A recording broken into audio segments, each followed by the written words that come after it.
Hari Senin kemarin di Pengadilan Negeri Jakarta Selatan tampak bahwa kondisi Roy Martin telah pulih kembali setelah minggu lalu Roy terserang demam. Tapi siapa tahu, bisa saja Roy kembali jatuh sakit. Ana Maria sepertinya sudah mengantisipasi hal itu.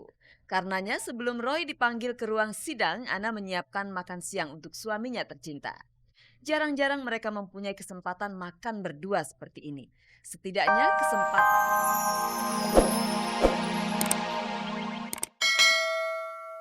Bambang Trihatmojo dan Mayang Sari sebagai saksi. Proses penyidikan awalnya dilangsungkan di rumah Mayang. Selesai melakukan penyidikan, para penyidik pun juga memilih bungkam. Sekarang gimana? Di dalam lagi apa? Iya masih ada. Pemeriksaannya gimana? Pemeriksaan atau gimana? Ada. Udah masih budak. Tadi Mbak Mayang ditemani siapa Bu dalam pemeriksaan Bu? Silakan Bapak Ibu konfirmasi ke Polres saja ya. Mungkin ada ditemani atau gimana gitu. Ya, oke. Nanti kita Dikit ketemu aja, di Bu. Polres ya. Iya Bu. Saya nggak bisa jelaskan. Silakan Anda konfirmasi ke Kapolres ya.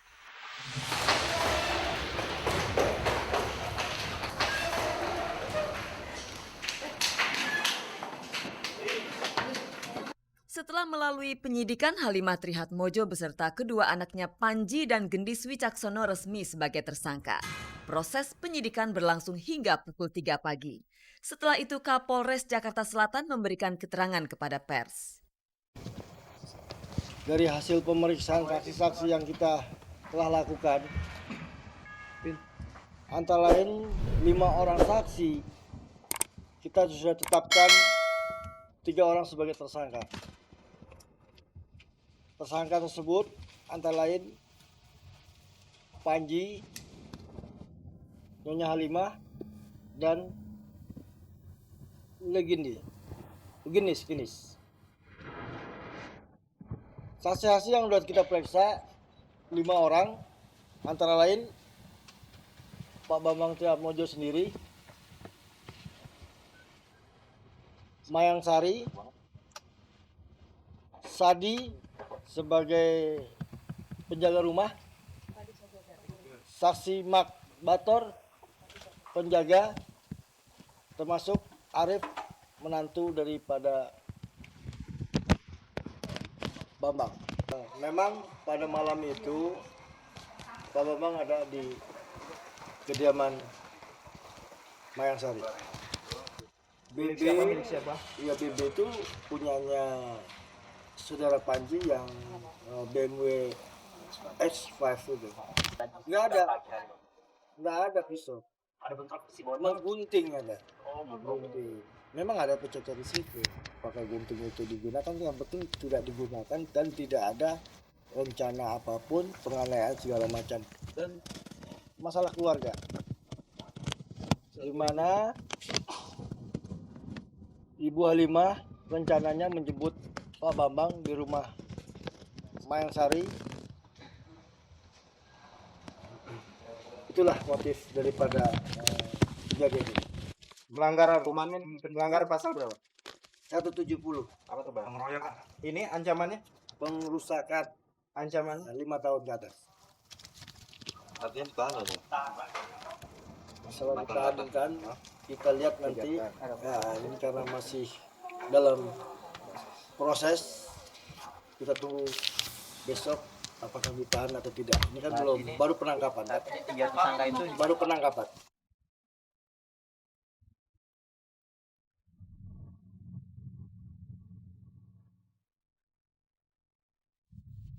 Pemirsa, Hotman Paris Hutapea mengundurkan diri sebagai pengacara Lydia Pratiwi, pemain sinetron yang terancam hukuman mati atas dugaan keterlibatannya dalam pembunuhan berencana Naik Gonggom Hutagalung.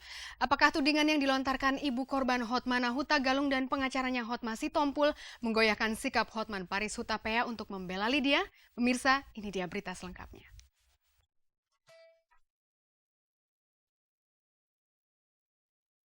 Tanggal 22 Mei kemarin Hotman Paris Hutapea menggelar konferensi pers. Kuasa hukum Lydia Pratiwi ini bermaksud mengumumkan pengunduran dirinya mendampingi Lydia yang saat ini terbelit kasus dugaan pembunuhan berencana dan pencurian dengan kekerasan.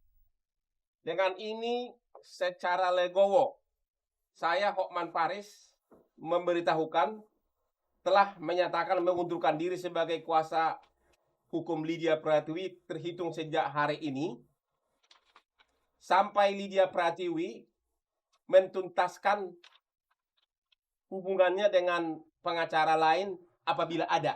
Menurut pengakuan Hotman Paris, Lydia sama sekali tidak pernah menginformasikan bahwa sebelumnya ia sudah menunjuk Ferry Firman Nurwahyu sebagai kuasa hukumnya.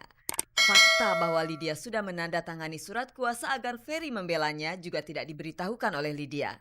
Bram Setiawan, kakak Lydia, mengungkapkan alasan Lydia berani menunjuk Hotman Paris. Bapak Ferry Firman datang ke Polres sana.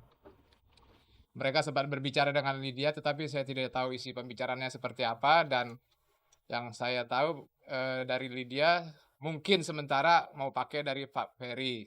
Tetapi dikarenakan masalah honor yang diminta, kita tidak sanggup dan Lydia juga tidak sanggup. Sempat tanda tangan surat kuasa, tetapi itu pun sudah dikondisikan belum mutlak pasti gitu. Karena untuk masalah honor masih dibicarakan lagi. Karena ya sekian juta lah, 10 sampai puluhan juta setiap dampingin.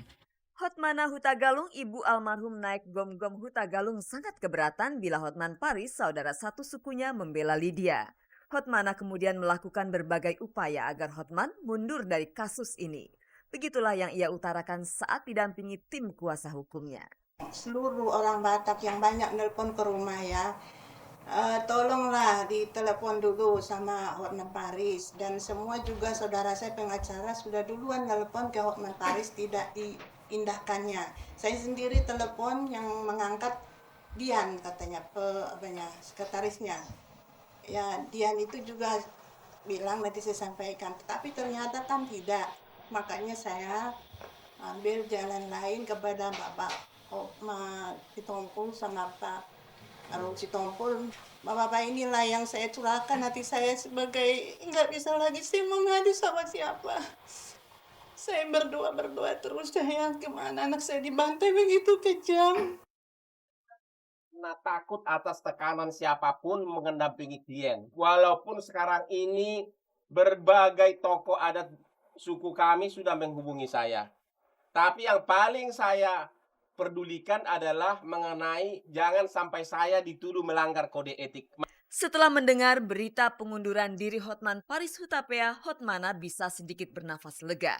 Tinggal babak pengadilan yang kini sedang ia nantikan. Saya senang sekali kalau Hotman Paris itu punya naluri ya, sebagai manusia, gimana sakitnya hati saya dirasakannya, gimana saya sakitnya seorang ibu, anaknya dibantai begitu saja, tahu ada yang membabi buta gitu membela pembunuh. Kalau memang dia mau mengundurkan diri, ya terima kasih banyak. Ya saya senang udah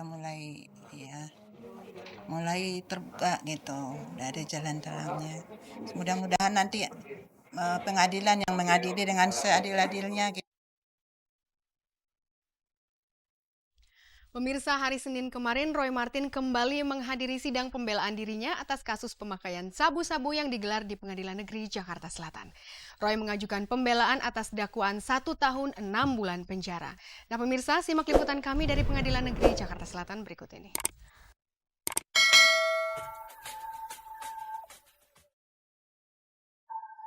Hari Senin kemarin di Pengadilan Negeri Jakarta Selatan tampak bahwa kondisi Roy Martin telah pulih kembali setelah minggu lalu Roy terserang demam.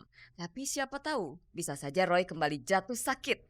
Ana Maria sepertinya sudah mengantisipasi hal itu. Karenanya sebelum Roy dipanggil ke ruang sidang, Ana menyiapkan makan siang untuk suaminya tercinta. Jarang-jarang mereka mempunyai kesempatan makan berdua seperti ini. Setidaknya kesempatan dalam kesempitan ini dapat membangun kemesraan yang selama Roy di penjara tidak mereka rasakan.